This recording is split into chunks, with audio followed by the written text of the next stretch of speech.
अस्सलाम वालेकुम, आप देख रहे हैं एच नाउ।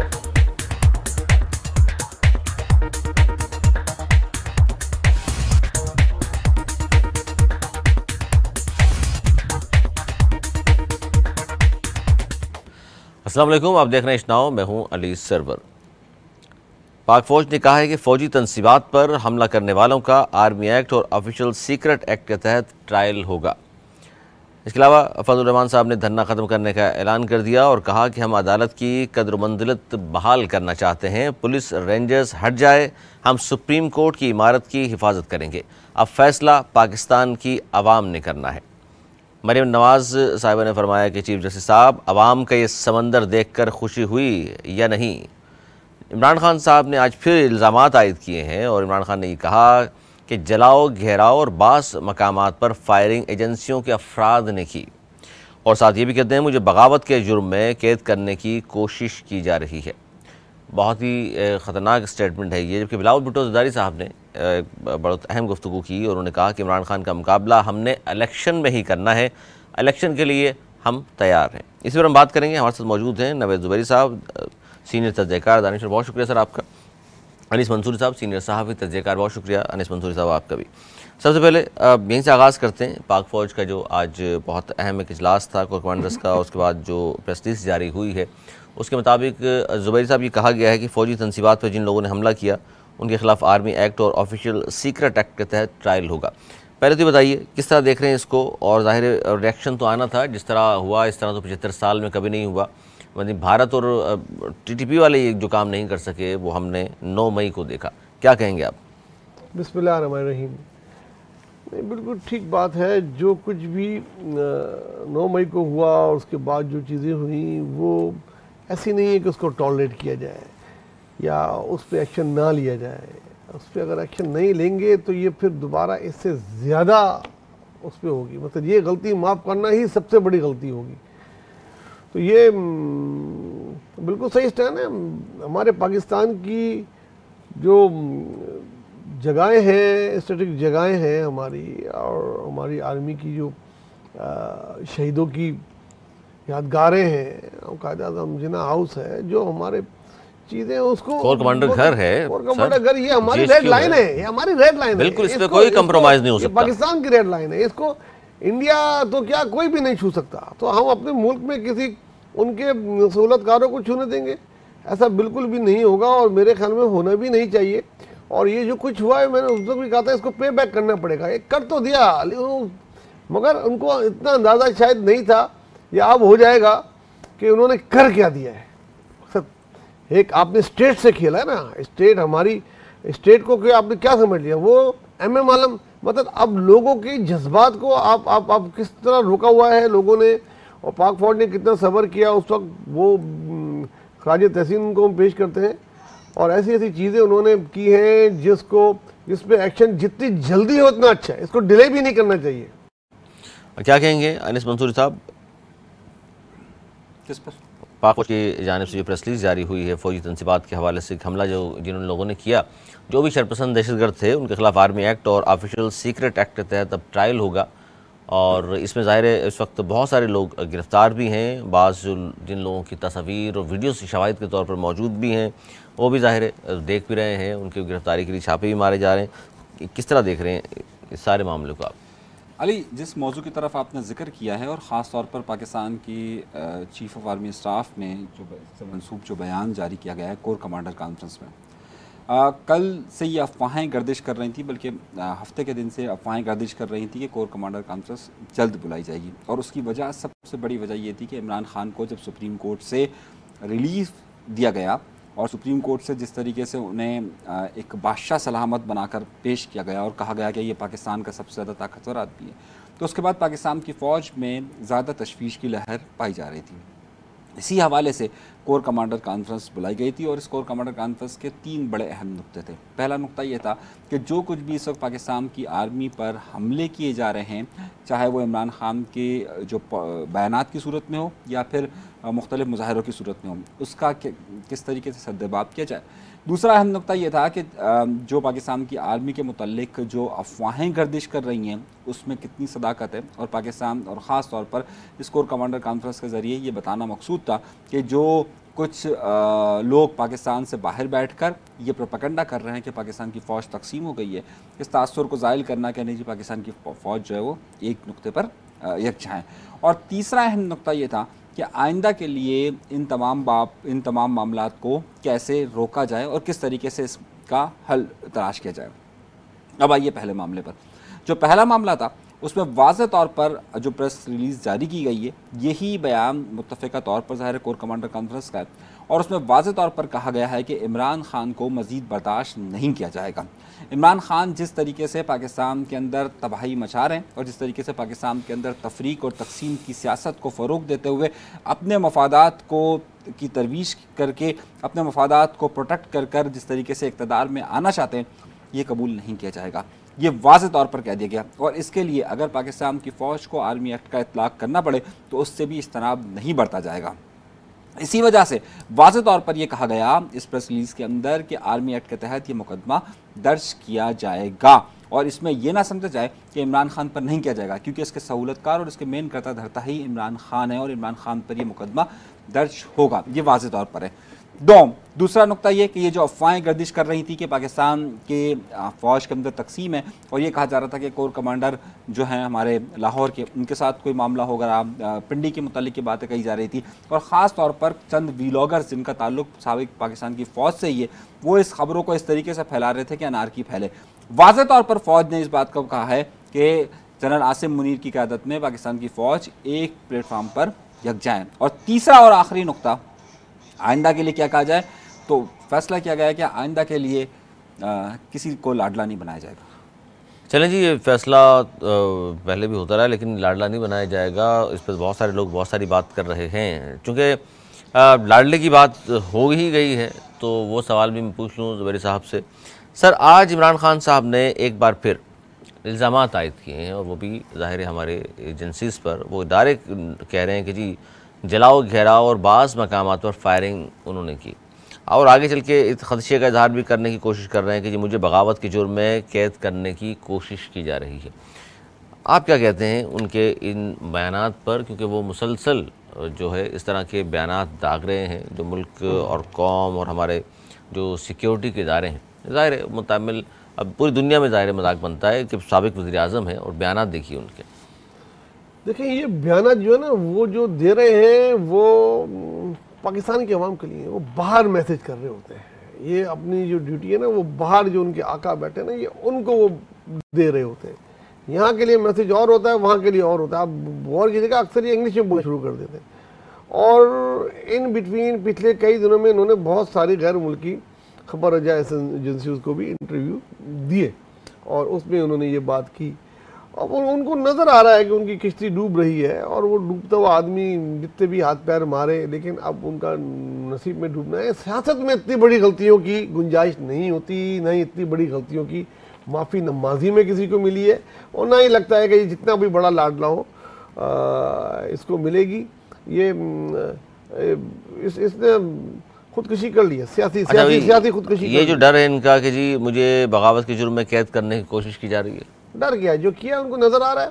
पहले लाडले थे जो भी कुछ कर रहे थे, नहीं पता नहीं दर्जनों मुकदमात कायम थे, वो लिफ्ट ही नहीं कराते थे, जाते नहीं थे, उनको ड्राइववे में जो है बेल दे दी जाती थी। लेकिन अब उनको लग रहा है कि नॉट एनी मोर, अब उन्हें लग रहा है कि उनसे जो कुछ हो गया। अब वो देखें, वो सियासी खुदकुशी की है, मगर वो सियासी शहीद होना चाहते हैं। अच्छा, नहीं, ये सब कुछ करने के बावजूद भी इस तरह के मज़ीद इल्ज़ामात आयद कर रहे हैं, ना कि बैकफुट पर जाकर वो हो सकता है को माफ़ी तलाफ़ी की बात करते हैं और गलती कोताहियों को कहते जी हो गई हैं, लेकिन उसके बावजूद भी वो ये कहने को तैयार नहीं, मजम्मत करने को वो तैयार नहीं। लेकिन इसलिए तो वो सियासत में नाकाम है ना, वो उनके अंदर फ्लेक्सिबल नहीं है, वो फ्लेक्सिबल आदमी नहीं है, अनापरस्त आदमी है, और जो कुछ करता है उसको पता होता है गलत है, लेकिन डट जाता है। तो ये यूके का पर्सनल वो है, तो अगर कोई सियासी काम होता, गलत हो गया तो यूटर्न मार लेता, लेकिन इस पर ये यूटर्न नहीं मार पाएगा। और दूसरा, इसकी जो लीडरशिप है ना, बी लीडरशिप, सी कैटेगरी लीडरशिप, वो आहिस्ता आहिस्ता उसका साथ छोड़ रही है, उसको नजर आ रहा है। अच्छा, इन तमाम वाक़यात पर उन्होंने ये कहा कि जी हमारे तो लोग ही नहीं थे, ये तो पता नहीं कौन आ गए, कहाँ से आ गए, मेरे कारकुनान नहीं है, ये प्लांटेड थे, और इस तरह की बात कर रहे हैं हर वाक़ये पर। ये कोई 1980 1990 का दौर नहीं है, एक एक चीज़ रिकॉर्डेड है, वीडियो बनी हुई है, कैमरे लगे हुए हैं, चेहरे मौजूद हैं, वॉइस रिकॉर्ड मौजूद है, कॉल्स मौजूद हैं। वो किस किस को डिनाई करेंगे, क्या क्या डिनाई करेंगे, नहीं कर सकते, वो फंस गए हैं एक दलदल में। आप समझ रहे हैं कि ये इस वक्त फंस गए हैं और निकलने का कोई रास्ता उनके पास नहीं है? अब निकलने का हाल फिलहाल तो कोई रास्ता नजर नहीं आ रहा। टाइम सबसे बड़ी हीलिंग होती है। देखिए कितना टाइम ये गेन कर पाते हैं और ये कितना टाइम उनको देते हैं। अगर उनको टाइम दिया गया तो वो शायद कुछ उनको रिकवरी के थोड़े बहुत चांसेस है। अदरवाइज आपको नजर नहीं आ रहा इनको रैपिडली मुकदमा कायम करके रैपिडली इनको बंद करें, और जैसे इनकी लीडरान है जिसने किया है, देखो नाजायज नहीं की जाए। इस वक्त बहुत ज़्यादा होशियारी से हुकूमत को काम करना पड़ेगा, एस्टेब्लिशमेंट को काम करना पड़ेगा कि कोलेटरल डैमेज नहीं हो। जिसने किया है करार वाकई उसको सजा दें। ज़ाती पॉइंट स्कोर करने का टाइम नहीं है, ये मुमलिकत का मामला है, इसको पॉलिटिकली नहीं, इसको लीगली लेंगे तो कामयाब होगा। क्योंकि एक बात अभी भी है कि इनका वोट बैंक जो है ना उसको तोड़ना है। इसका वोट बैंक जो है अभी भी मैं नहीं समझता कि बहुत ज़्यादा डिस्टर्ब हुआ है। जो पेट्रियाट लोग हैं, जिनको पाकिस्तान से मोहब्बत है, उन्होंने देखा इन्होंने जो कुछ किया है, कम से कम वो तो पीछे हो जाएंगे। लेकिन मजीद करने के लिए इनको और काम करना पड़ेगा। अनीस मंसूरी साहब क्या कहेंगे? इमरान खान के इल्ज़ामात और ख़दशात के मुझे बगावत के जुर्म में कैद करने की कोशिश की जा रही है, और बाज़ मकामात पर फायरिंग तो हमारे लोगों ने की नहीं, और इस प्लांटेड थे और फलाने की इल्ज़ामात किस तरह देख रहे हैं? ये इस तरह की बात अब जो शुरू की है उन्होंने, पहले भी इल्ज़ामात आयद कर रहे थे और अब भी इतना बड़ा वाक़या हो गया, 9 मई स्याब आपके तौर पर याद रखा जाएगा हमेशा, उसके बावजूद भी वो बैकफुट पर जाने के बजाय मुसलसल इल्ज़ाम तराशी कर रहे हैं। देखिए, इमरान खान बयानियाँ बनाते हैं और इमरान खान इस खूबसूरती के साथ बयानियाँ बनाते हैं कि आपको ये तसव्वुर होता है कि जनाब ये बिल्कुल हकीकत है। वो झूठ इस कदर दीदा दिलेरी के साथ बोलते हैं कि आपको ये यकीन आ जाएगा कि ड्रामे में बिल्कुल ऐसा ही हुआ होगा। इमरान खान, अब ये माहौल इमरान खान को वाज़ेह तौर पर नज़र आ रहा है कि वो गिरफ्तार हो जाएंगे, ज़्यादा दूर की बात नहीं है। और इमरान खान ने जो जो गलतियाँ की हैं उस पर उन्हें लग रहा है कि अब पाकिस्तान की इस्टेब्लिशमेंट उन्हें मज़ीद मौका नहीं देगी।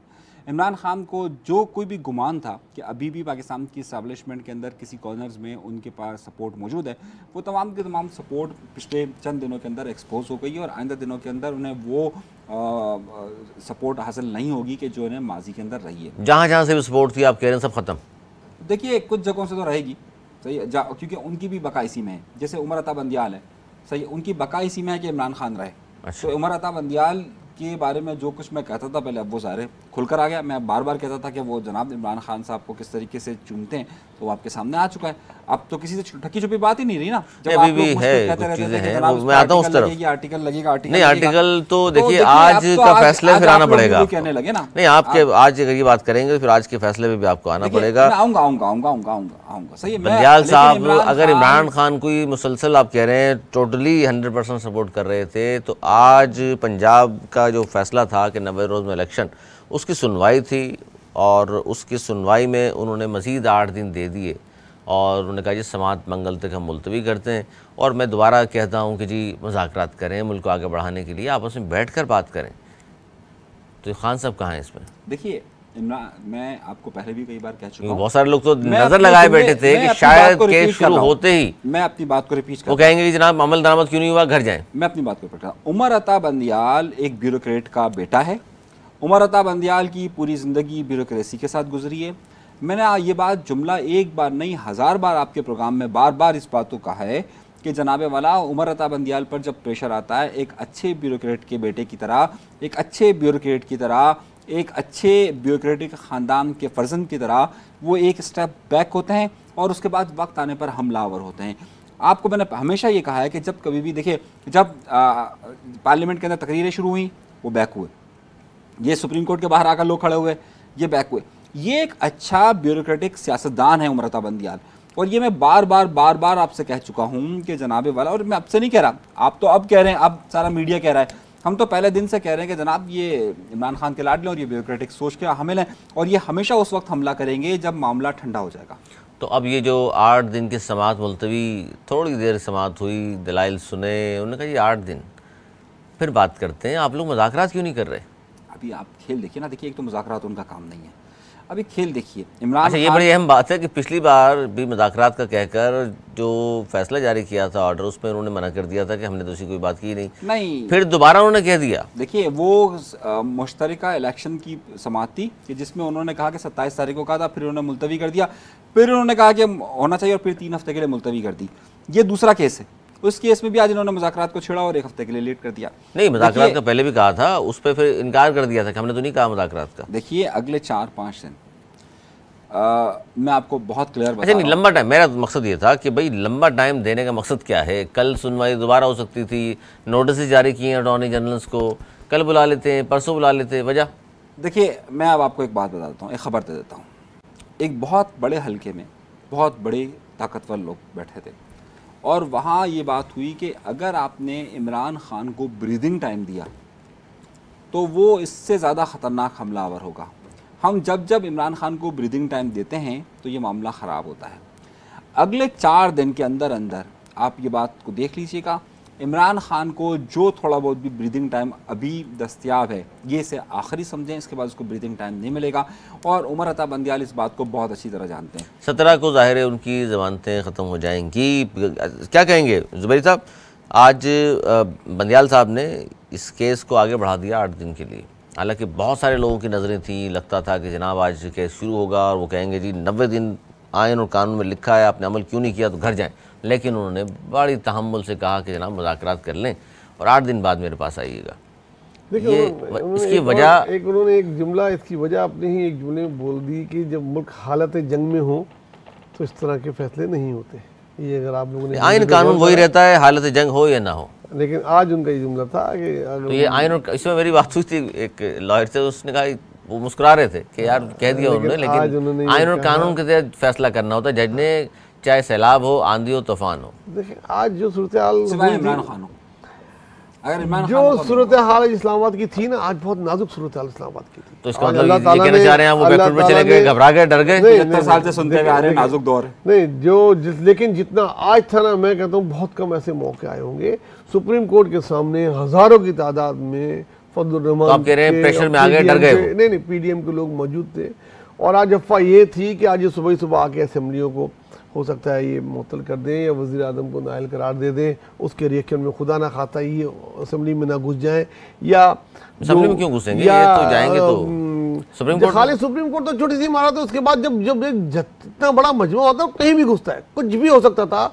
खुदा ना खाता। आज बड़े लोग उस फैसले को रुकवाने के लिए ही ये जत्था आया था। सुसाइडर खुदा ना खाता इधर आ जाता, टीटीपी हमारे दुश्मन है, दाइश हमारे दुश्मन है, जंग हो रही है, आए दिन हमले हमारे सिक्योरिटी फोर्सेस पे हो रहे हैं, हमारे जगहों पे हो रहे हैं, खुदा ना खाता आज उनके मजमे में आके कोई पड़ जाता। ये 2 नाम लिए आपने, सूरत हाल आपके कैपिटल की हो जाती। सर आपने 2 नाम लिए, दाइश और टीटीपी हमारे दुश्मन है, ये जो कुछ 9 मई जिन्होंने किया है उनके बारे में क्या कहेंगे? देखिए मैं आपको जो बता रहा था, मैं सिर्फ वो सिचुएशन बता रहा था कि क्या सिनेरियो दिखा रहा था, खुदा ना खाता क्या हो सकता था, आज आमने सामने थे। लेकिन ये अल्लाह का बड़ा करम है कि ये नहीं हुआ और एक पॉलिटिकल जो डिजास्टर नजर आ रहा था वो नहीं हुआ और 8 दिन का टाइम दिया है, मुज़ाकरात की बात की है। क्यों दिया टाइम, क्या लगता है? लेकिन मेरे ख्याल में इस 8 दिन में ना बहुत कुछ हो जाएगा। इमरान खान दोबारा अरेस्ट हो जाएंगे क्योंकि उन पर जब जो केसेस होंगे वो हो जाएंगे और उसकी अदालतें भी शायद दूसरी ही होंगी। तो अब ये मुज़ाकरात तो मुझे नज़र नहीं आ रहे, मुझको तो इलेक्शन भी नजर नहीं आ रहे। ना इलेक्शन नजर आ रहे हैं ना मुज़ाकरात, आपको भी ये लग रहा है? हम तो हमेशा से कहते हुए हैं, वो कहते रहे कि 90 दिन में अब देखे अभी इलेक्शन हो जाएंगे, नवेद भाई कहते थे। तो इसका मतलब है कि इसका मतलब है कि आइन और कानून फिर कहाँ रह गया? इस मुल्क के अंदर गुज़िश्ता 75 सालों से आइन और कानून सिर्फ ताकतवर की लोंडी है, जो ताकतवर होता है सिर्फ आइन और कानून उसके जेरे नगी रहता है। इस वक्त ताकत का मुजाहरा किया है पीडीएम ने हमेशा से।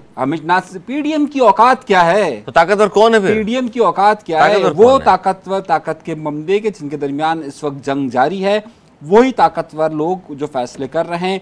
एक इस्टेब्लिशमेंट हमारे पास पहले फौज के तौर पे मौजूद थी, अब हमारे पास 2 इस्टेब्लिशमेंटें हो गई हैं, एक अदालत और एक फौज। अच्छा, यानी ये बंदियाल साहब चले जाएंगे तो फिर आप इस बात से तो ख़त्म कर देंगे?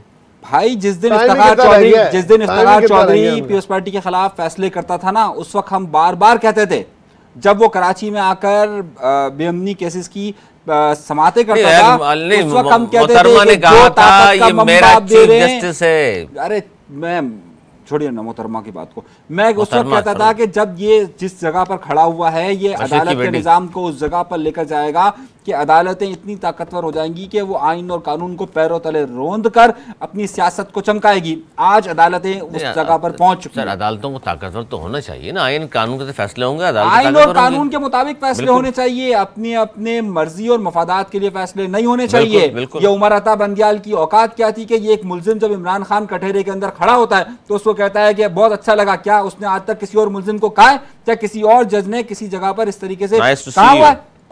जब आपकी अदालतें ये कहें कि जनाब आप तो हुकूक के अमीन है, वो हुकूक का अमीन है जो 9 मई को जिना हाउस के अंदर हमलावर होता है, वो हुकूक का अमीन है कि जो कि पेशावर के अंदर रेडियो पाकिस्तान की इमारत को जला देता है, वो हुकूक का हमने ये जब अदालतें आइन और कानून को छोड़कर अपनी ताकतों के मंबे के तौर पर अगर सामने आएंगी तो फिर ये यही होगा कि जो हो रहा है। आप भी मुत्तफिक हैं इन बातों से? देखिए, जो कुछ भी अदालतों तो नहीं, मैं तो कहता हूँ जजेस ने, जो कुछ चंद जजेस, में पूरी अदालतों को नहीं कहता, चंद जजेस मजबूत हैं, अदालतें तो बेचारी मजबूत नहीं है, लेकिन चंद जजेस इतने मजबूत हो गए थे कि वो भूटान की अदालत वाला जो है वो सीन लग रहा था मुझे कि गुड टू सी यू और good luck, best of luck, ये चीज़ें जजों पे जेब नहीं देती वो किसी को बोले, इससे वो साफ नजर आए पार्शल। इस पे इन पर खिलाफ रेफरेंस आ सकता है, ये कहीं नहीं बचेंगे। अगर इनकी रिटायरमेंट में यकीन माने 1-2 महीने नहीं होते ना तो रेफरेंस आ जाता सब, शायद इसलिए शायद इनको उन पे कोई हल्का हाथ रख दिया जाए कि तहरीक लाने की सिर्फ वो कार्रवाई भी स्टार्ट हो जाएगी तो प्री मैच्योर रिटायरमेंट ले लेंगे मेरा ख्याल है। और करना चाहिए। आज इन्होंने अपने आप को कवर करने की कोशिश की, ये बोला उनके वकील को मुखातिब करके कि इस तरह की जगहों को आप जला रहे हैं, आपके वो लोग जो है ऐसी हरकतें कर रहे हैं, आप किस तरह बर्दाश्त नहीं किया जाएगा। तो ये चीजें तो जज ने कहा, ये बंदियाल ने मोटो लेता ना, ये उसने लेता मोटो तो मना करा दिए ना आपने सर, क्या रह गया लेते ना मोटो मना करा दिया, लेने नहीं हो की सकता। पाबंदी इमरान खान को मोटो ले लेते तो केस दब जाता। देखिए वो अपने आप को कवर करने की कोशिश कर रहा था, लेकिन सियासी है ना, सियासी है ना। मैं जब कह रहा था कि सियासी है तो आप लोग मुखालफत करते थे, आप लोग मेरे मुझ पर आर्टिकल 68 लगाते थे।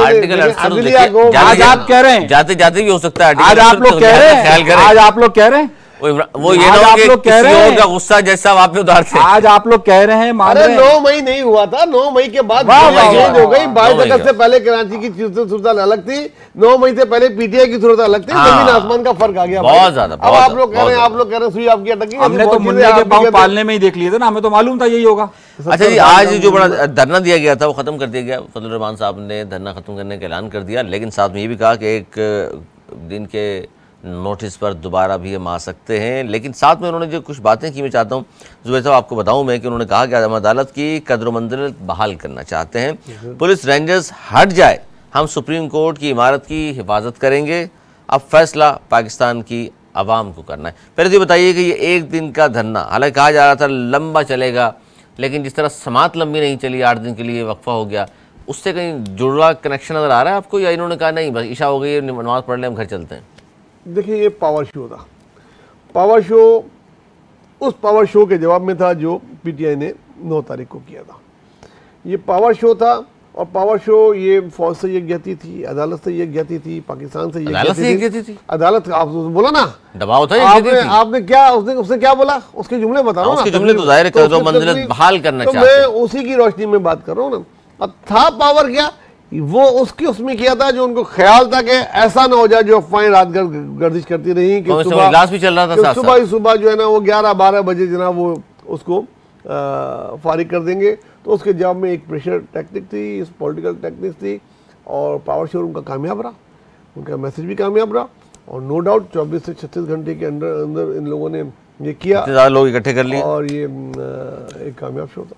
मदारस के तलबा अच्छा खासी तादाद में थे, नहीं काफ़ी लोग थे, काफ़ी और जमातों के परचम भी थे, और जमातें भी थी, लेकिन ज़्यादातर मौलाना के लोग थे। धरना ख़त्म करना अक्लमंदी की, बहुत अक्लमंदी की, बहुत अच्छा किया। देखिए, धरना ऐसा एक खतरनाक धरने है। की जो धरने वजह के थी, अंदर सर, धरने को मैं सबूताज करने के लिए एक सुसाइडर चाहिए। धरने की जो वजह थी उसमें वो कामयाबी उनकी हासिल कर ली, जो धरने गोल से- अचीव कर लिया। वो उन्होंने गोल अचीव कर लिया जो वो चाहते थे। अनिल चंद्र साहब, गोल अचीव हो गया इसलिए धरना खत्म। देखिए, ये सियासी जमातें बहुत पुरानी और बहुत ही पुराने तजर्बे रखने वाली हैं। ये मजहबी जमात सर, नहीं, ये तमाम सियासी जमातें हैं। ये इस वक्त भरपूर फ़ायदा उठाना चाहती है इमरान खान और इस्टेब्लिशमेंट के दरमियान फासलों का। ये बात बहुत ज़्यादा क्लियर और बहुत ज़्यादा वाज़ेह है। ये इस वक्त किसी तौर पर भी जो ये बैटल चल रही है उसमें इनमें के बड़ों का ख्याल ये है कि भाई इस्टेब्लिशमेंट ने लाए थे इसको, इस्टेब्लिशमेंट के ये गले पड़ा है, इस्टेब्लिशमेंट ही इसको गले से हटाए। सीधा सीधा बात है उनकी। ये जो टोकन धरना था ना, ये टोकन धरना था कि सिर्फ हाँ हम आपके साथ हैं, चीफ ऑफ आर्मी स्टाफ साहब हम आपके साथ हैं, ये सिर्फ और सिर्फ आई वॉश है, कुछ नहीं था। ये सिर्फ और सिर्फ चाहे नवाज शरीफ हो, चाहे मौलाना फजल रहमान साहब हो, चाहे बिलावल हो, चाहे ANP हो, ये सब इतनी पुरानी सियासी जमातें, इनको मालूम है कि इस वक्त अगर इस्टेब्लिशमेंट बराह रास्त इमरान खान के साथ कोलिजन पर है तो बाहर बैठा जाए, ना कि इसमें बीच में आ जाए। अच्छा, आप जो बात कह रहे हो, मरीम बीबी ने कुछ और बात की। वो कह रही हैं कि चीफ जस्टिस साहब, अवाम का ये समंदर देखकर खुशी हुई या नहीं? भाई इमरान खान को देखकर, जैसे आपने कहा था, आपको देखकर बहुत खुशी। मेरी बात तो सुने। वो इस बहाने सिर्फ अदालत से अपना स्कोर बराबर करना चाह रही हैं। वहाँ से वो रास्ता निकालना चाहते हैं नवाज शरीफ के लिए, वो रास्ता निकालना चाहते हैं अपने दीगर निकल आएगा। देखिए, वो तो निकलना ही निकलना है। जस्टिस काजी फायद ईसा आएंगे, निकल जाएगा, वो तो निकलना ही निकलना। एक और चीफ जस्टिस भाई बने नहीं है, पहले इल्जाम आयद कर दिया अनिस मंसूर साहब ने। आप बाद में मानते हैं ना, चाहे ये चले भी गए, बंदियाल रहेगा। बाद में आप मानते हैं, बाद में आप मानते हैं। जगह तकसीम हो गए ना जुबैर साहब। नहीं, जस्टिस फायद ईसा को देखें, फायद ईसा का नाम ले दिया उन्होंने, नवाज शरीफ साहब का पसंदीदा, मेरे ख्याल में बंदियाल इमरान खान का पसंदीदा। मौजूदा जजेस में जो सबसे काबिल इज्जत है इस वक्त हमारी नज़र में, तो वो कायद ईसा हैं। और आप इस तरफ हैं? वो किसी की तरफ भी नहीं। ये उन्हीं फहरिस्तों आप किस तरफ लोग थे कि जो चौधरी इफ्तिखार को सही मानते थे। उन्होंने असेंबली में अभी आके कहा था कि कल ऐसा नहीं हो कि आप लोग खड़े हो और असेंबली जाना भी आपको पसंद आया था बहुत? जी, असेंबली जाना पसंद आया था आपको? ये असेंबली जाना नहीं, देखिए कोई हद नहीं, तो वो कोई असेंबली का इजलास नहीं था। मैंने उस दिन भी बोला, दोबारा बोल रहा हूँ, वो आइन की सेलिब्रेशन थी। जजों को लेकर चले जाते, उसमें जर्नल्स भी मौजूद थे, जजों को ले जाते लीडर थे। जजेस नहीं आए, जजों की नुमाइंदगी उन्होंने कर दी। कुछ जर्नल आए, उन्होंने कहा जी कुछ साफिन आ गया। हर एक लोगों ने अपनी नुमाइंदगी करनी थी, उन्होंने उसकी नुमाइंदगी की। और जो उन्होंने तकरीर की वो बिल्कुल क्लियर थी कि मैं ना इनके साथ हूँ, ना जो कुछ यहाँ तकरीर हुई। और अदलिया मुखालिफ तकारीर सुनते रहे खामोशी से बैठकर। तो उन्होंने बोला मैं इस बात से वो नहीं करता, जो यहाँ तकरीर हुई मैं इनसे एग्री नहीं करता। उन्होंने अगर ये बात कह दी, मजाक किरकिरा कर दिया, ये बात कहकर। क्या चीज? मजाक किरकिरा कर दिया। मजाक किरकिरा क्या कर दिया? उनको जवाब दे दिया जिन्होंने ये बात की थी, वो समझे थे, वो आ गए थे, उनके होंगे नहीं। वो उन्होंने अपना मैसेज किया था। और कबल इस वक्त किसी के बारे में नहीं आपको करना चाहिए, नहीं करना चाहिए। मंसूरी साहब, आपने फौरन नवाज शरीफ की तरफ, नवाज शरीफ के साथ जोड़ दिया आपने फौरन। जल्दबाजी नहीं करनी, जल्दबाजी न करें, किसी के बारे में आप अपेशन गोई करते हैं, जल्दबाजी न करें। 75 साल हो गए, दोबारा जल्दबाजी करते हैं। बिल्कुल, मतलब 75 साल के बाद भी अगर आप ये कहते हैं कि नहीं होती भाई, 75 साल के बाद भी अगर आप ये कहते हैं कि हम जल्दबाजी करते हैं, भाई आप ये देखिए कि हमने जो कहा वो हुआ। अगर ना हुआ, हमें मालूम है कि क्या हो रहा है। क्या अगर हम आंखें बंद कर तो नहीं बैठे हुए ना? हमें नहीं मालूम कि जस्टिस काजी फायद ईसा के साथ जो लोग कनेक्ट हैं वो कौन लोग हैं? क्या हमें नहीं मालूम कि जस्टिस काजी फायद ईसा के साथ जो खबर रसा इदारे हैं वो कौन कौन से मौजूद हैं? हमें सब मालूम है। फिर आपको भी मालूम है? नहीं जी, मैं किसी के बारे में कब इस वक्त अपनी राय कायम नहीं करता। सॉरी। देखिए, मैं इंफॉर्मेशन की बेसिस पर राय कायम करता हूं। मैं राय सुनी सुनाई की राय, मेरी राय अलग है। असेंबली जाना भी आप दुरुस्त समझते हैं जुबैर साहब की तरह? उनके फैसलों से पता लगेगा कि वो कहाँ है। फैसले बोलते हैं, जजेस भी बोलते हैं। देखिए, कौमी असेंबली जाने में मुझे कोई हर्ज नहीं है। कौमी असेंबली जाएं, सब जाएं। लेकिन नवाज शरीफ से किस तरह जोड़ दिया आपने कि अब उनको भी मिल जाएगी सहूलत? देखिए, उसकी बहुत सारी वजूहात हैं। अरे नवाज शरीफ ने आना ही नहीं है यार, उसको रेड कारपेट भी देंगे, नहीं आएगा। आप पता नहीं कब की बात कर रहे हैं, वो आएगा। वो उसकी अब्बा बचाओ तहरीक से कुछ नहीं होता।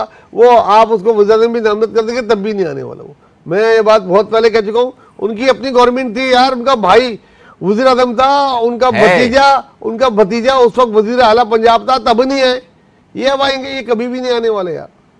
आपको ये लगता है अब नवाज शरीफ साहब नो मोर? मैंने आपसे कहा कि जस्टिस काजी फायद ईसा आएंगे तो नवाज शरीफ आएंगे। आपने कहा, आपने कहा सहूलत मिलेगी उनको। मैंने कहा यार ये देखें, दो बातों को ना मिला है ना यार, ये भी दो बातों को ना मिला है ना, दो बातों को ना मिला है। यूटर्न देखिए, जस्टिस काजी फायज ईसा के होते हुए नवाज शरीफ के केसेस को रिलीफ मिलेगा। मैंने ये नहीं कहा कि रिलीफ मिलेगा तो ही आएंगे ना, रिलीफ क्या मिलेगा? अरे रिलीफ करने के लिए उनको, वो एक मुजरिम है, सजा याफ्ता है, सबसे पहले उनको अदालत में आके सरेंडर करना पड़ेगा, उसके बाद उनका जेल जाना पड़ेगा। बात क्या कह रहा हूँ आप, बात भाई मैं ये जिक्र ही नहीं कर रहा। फिर भूटान की अदालत लग जाए तो नाइस टू सी यू, बस अब आप आ गए ना, अब आप आ गए। हाँ, भूटान तो अलग बात है। तो भाई यही उमरता बंदियाल के लिए आप लोग कह रहे थे एक हफ्ते पहले तक, आप लोग कह रहे थे, तारीफें कर रहे थे उमरता बंदियाल साहब की, और मेरे खिलाफ बातें कर रहे थे, फतवे लगा रहे थे आप लोग। अच्छा मंसूरी साहब, ये बताइए कि बिलावल भुट्टो ज़रदारी साहब ने आज बड़ी अहम गुफ्तगू की। एक तरफ तो ये धुआंधार किस्म की प्रेस कॉन्फ्रेंस है, और ख्वाजा आसिफ का कौमी असम्बली में धारणा,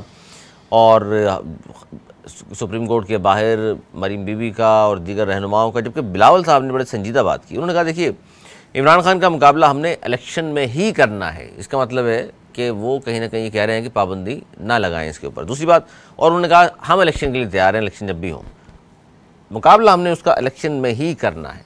इससे क्या समझ रहे हैं आप? देखिए, मुकाबला उन्हें इलेक्शन में ही करना है, और इलेक्शन भी मुकाबला उनको सिंध में ही करना है।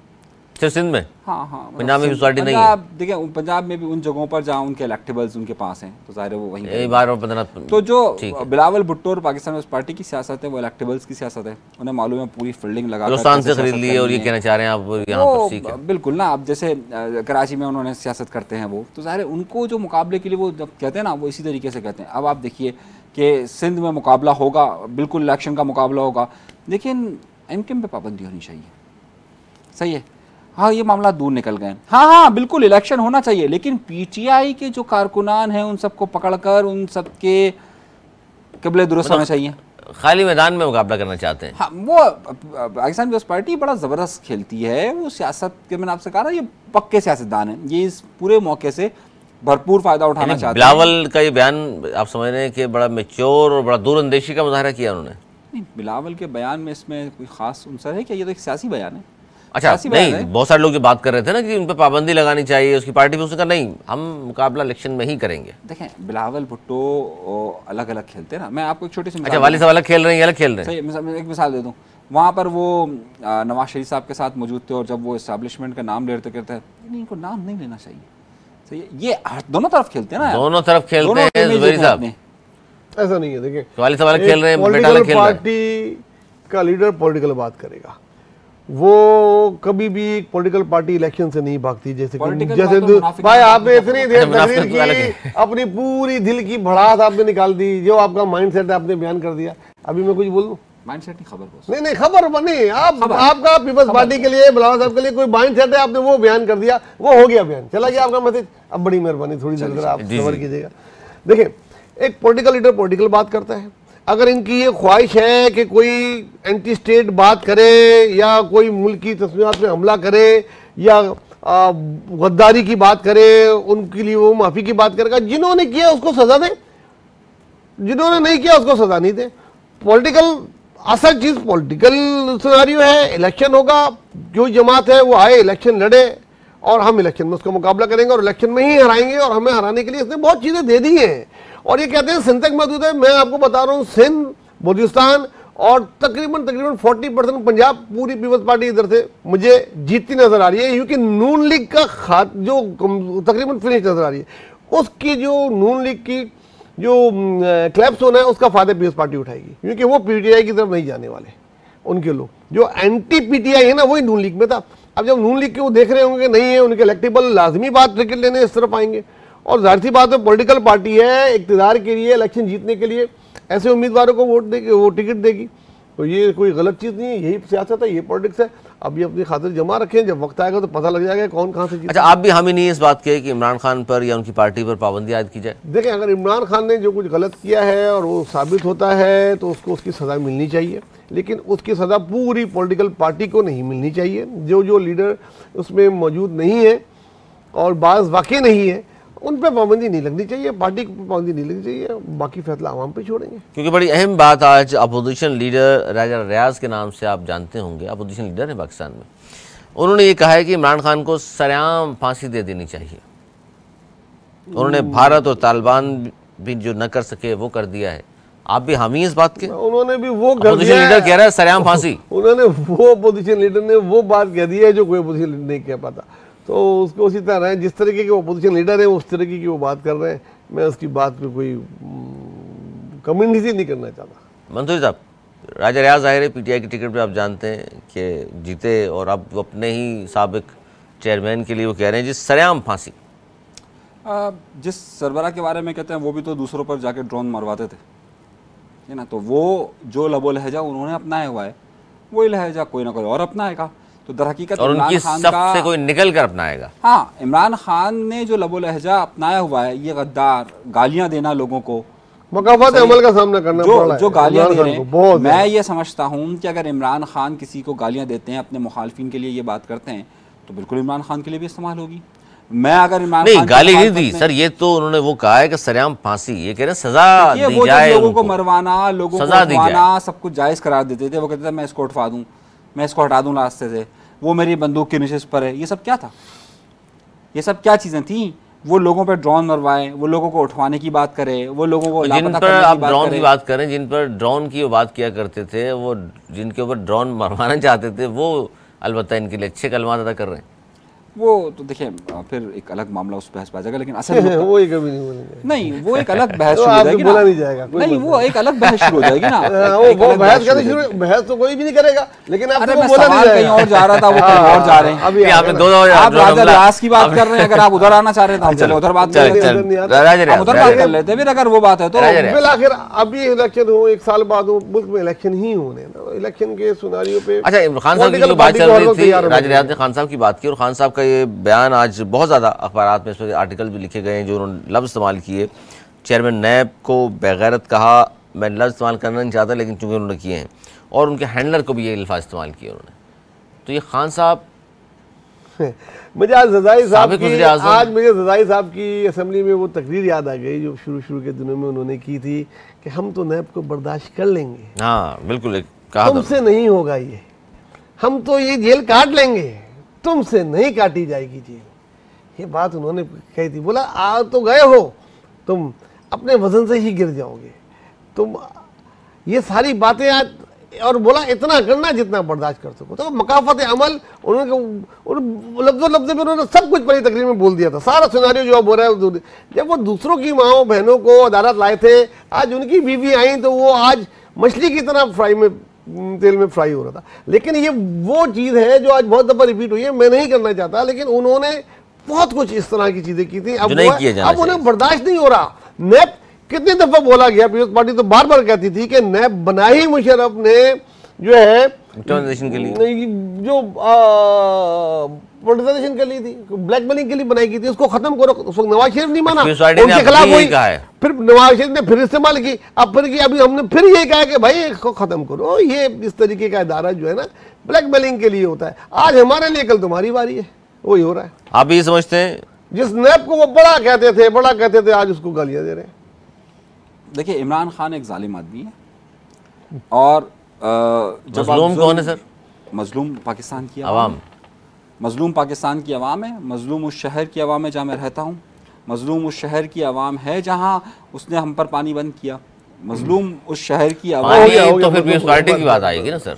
हम बात करेंगे तो आप फौरन कहेंगे नहीं, हम बात कहेंगे तो कहेंगे नहीं। अच्छा, उस पर थोड़ा सवाल कुछ था, उस पर जाहिर है थोड़ा सा इस्तिस्ना भी होना चाहिए, लेकिन नहीं, जो बात आप कर रहे हैं उसको कंप्लीट कीजिए। खासतौर पर जो इमरान खान साहब ने चेयरमैन नैब के लिए अल्फाज इस्तेमाल किए और फिर उनके हैंडलर के हवाले से सवाल ये था आप कहाँ जा रहे हैं यार, पहले तेरा ध्यान किधर है? देखिए बात सुनिए, इमरान खान ने जो अल्फाज इस्तेमाल कर रहे हैं, इमरान खान जानबूझ के उन लबो लहजे का, आपने शायद नैब का जिक्र किया लेकिन आपने उन बहुत ही तज़लील आमेज़ लफ्ज़ों का जिक्र नहीं किया जो उन्होंने मैं करना नहीं मतलब बहुत ही तज़ीक आमेज़ लफ्ज़ इस्तेमाल किया ना। फिर आप तसव्वुर अच्छा, लेकिन साथ में ये अल्फाज इस्तेमाल करने के बाद साथ में ये भी फरमा रहे हैं कि हम चाहते हैं वो गैर जानिबदार रहें। वो तो मना करते हैं ना, न्यूट्रल तो जानवर होता है। इमरान खान का फतवा है। नहीं तो भी अब क्यों फरमाइशें कर रहे हैं कि वो गैर जानिबदार हैं? यही तो बात है। इमरान सर खान गैर जानिबदार हुकूमत के साथ क्यों नहीं होना चाहिए? आप इतना टाइम राजा रियादी इमरान खान की बात कर रहे हैं। इमरान खान ने जो ISPR के लिए लफ्ज इस्तेमाल किए, मैं नहीं करना चाह रहा सर, नहीं करना चाहिए। और मैं बार बार ये कह रहा हूँ कि जब मैं यही तो जानना चाह रहा हूँ, ये सारे अल्फाज इस्तेमाल करके आखिर में कोई शख्स ये कहे कि मैं चाहता हूँ वो गैर जानिबदार रहें, तो मैंने कहा ना, तो गैर जानिबदार तो न्यूट्रल असल में उनकी ख्वाहिश है कि वो उनके साथ आए। गैर जानिबदार का मतलब ये है कि ये कि मेरी हिमायत क्यों नहीं कर रहे? मेरी हिमायत करें, उनको शिकवा यही था। बाजवा भी तब तक अच्छा था जब तक इनके साथ था। सर आपकी क्योंकि प्रोग्राम का इख्तिताम है, पहले सवाल पे आ जाऊं जिस पे आपने इमरान खान के बारे में बात करते हुए कहा था कि उनकी सियासत को ख़त्म होता देख रहे हैं आप। जी बिल्कुल सर अनीस मंसूरी साहब, आपको भी किसी सियासतदान की सियासत खत्म नहीं होती। Chapter close Imran Khan? कभी नहीं। मेरे ख्याल में लाइन क्रॉस कर ली उसने।